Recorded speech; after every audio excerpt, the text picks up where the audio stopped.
በተለይ ኢትዮጵያ ነው። ከእስራኤል ቀጥሎ ኢትዮጵያና ኢትዮጵያ ብቻ ናት ታላቋ ሀገር። ይህንን ወቁ። ይህንን እያወቅን ወደፊት እንድንሄድ ነው። አማራ ኢትዮጵያ ታሸንፋለች አይደል? ፋኖ ያሸንፋናል። ፋኖ ታጋይ ሆኖ አገሩን ያስከፍላል። ፋኖ ወታደር ሆኖ የሀገር ደንበሩን ያስመልሳል አይደል? ስለዚህ ተባርካችኋል፣ ተቀድሳችኋል። እግዚአብሔር ፍጻሜታችሁን ያሳምረው። ልጆች ነን አይደል? በስራ ግን ልጆች አንሆንም አይደል እንዴ? ለነ ቅዱስ ጊዮርጊስ እኮ የ27 ዓመት የ10 ዓመት የ5 ዓመት የ3 ዓመት ሆኖ ነው እኮ ለዚች ሀገርና ለሀገራቸውና ለእምነታቸው የተዋጉት። ታውቃላችሁ አይደል? ቅዱሳን የሚዋጉት ሁሉ ጊዜም ሰዓት በእኔና በእናንተ እድሜ ያሉ ናቸው። ግን የተመረጡ የተጠሩ ጥቂቶች ናቸው። ያልተመረጡት በጣም ብዙ ናቸው። ያልተጠሩ በጣም ብዙዎች ናቸው። ስለዚህ እናንተ ተጠርታችሁ ነው በፋኖ ስም የታጠቃችሁት። ወንድሞች ወገኖች፣ ከዚያኛው መጥታችሁ ያላችሁ አይደል እንዴ? አሁን የኢትዮጵያ ልጆች ናችሁ፣ የአማራ ልጆች ናችሁ አይደል እንዴ? የፋኖ ልጆች ናችሁ። ንስሐ ገብታችኋል፣ ተጠምቃችኋል። እዚህ በኋላ ግን ስህተት እንዳሰሩ አይደል እንዴ? ምላሱን እዚያ እግሩን እዚያ አይኑን እዚያ ያደረገ ሐሳቡን ከዚያ ያደረገ የተወገዘ የተረገመ ይሁን ተብሎ ተረግሟል። ታውቃላችሁ አይደል? ተወግዟል። እዚህ እጃችንም እግራችንም ፋኖና ፋኖ ብቻ መሆን ብቻ ነው ያለው። በዚህ ምክንያት ኢትዮጵያ ነጻ ሆነ እኔ እናንተ ነጻነት የለም። ሰላም የምናገኘው ህዝባችን ሰላም ሲሆን ነው አይደል እንዴ?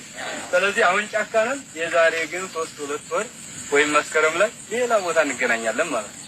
ጫካ ላይ ሳይሆን መዲናችን ላይ እንገናኝ ይመስለኛል አይደል? ጤና ከተማ ላይ እንገናኛለን። ዞሮ አይደል? ያው ስለት አይደል? ምኞት ነው አይደል? መተንበይ ነው አይደል? ትንቢት መናገር የተሰጠን ጸጋችን ነው አይደል? ይተነበያል፣ ይቀድሳል፣ ይነግሳል አይደል? ፋኖ ይሄ ነው ስራው። ስለዚህ ይሄ ነው። እግዚአብሔር ይባርካችሁ፣ እግዚአብሔር ይቀድሳችሁ፣ ሰሜታችሁን ያሳምር። ለአመራሮቻችሁ ግን ተመሩ እሺ። መሪ ከሌለም ሰው አንሆንም አይደል? መሪ ሲሆኑ ደግሞ ገምግሙ። ግን እውነትን ሐሰት አትለጥፉ። የጠላት ወሬ አምጥታችሁ አትለጥፉ። አደራችሁን። እኛ ነን ያለን። እነሱ ያላስተካከሉትን እኛ እናስተካክለው ነው አባቱ እኛ ነን አስተካካዮች። አሁን የከሌ ነው እንዳትሉ። መሪም ማለት እኛ ነን። እኛ ማለት እነመሪም አንድ ነገር ብጠፋ አባ ነው የሚጠፋው አይደል እንዴ? እኔ እያለሁ ወይም እኛ አባቶች እያለን እናንተ አጠፉም፣ ትግላችን አይጠፋም። ለማንም አይሸጥም፣ ለማንም አይለወጥም። ታጋይም ብዙዎቻችሁ ልከዱ ትችላላችሁ እንጂ እንገራችሁ ትግል በ3 ሰው ያሸንፋል። ታውቃላችሁ አይደል?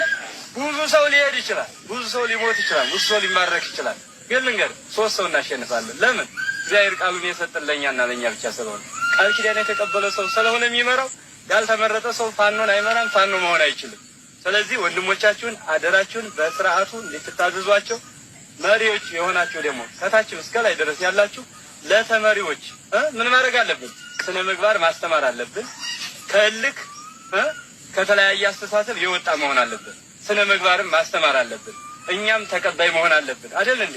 ሐሳባችንን ግን ትክክለኛ የሆነ ሐሳብ እንድትሰጡ፣ መሪዎቻችሁ እንድታከብሩ። አገር መሪ ትፈልጋለች አይደለ? ስለዚህ ለአገር መሪ ደግሞ ክብር ያስፈልገዋል አይደል? ክብር ላለው ክብር ስጥ ነው አይደል? ስለዚህ ከዚህ በላይ ልነግራችሁ አልችልም። እግዚአብሔር ይባርካችሁ፣ እግዚአብሔር ይቀድሳችሁ። እናመሰግናለሁ።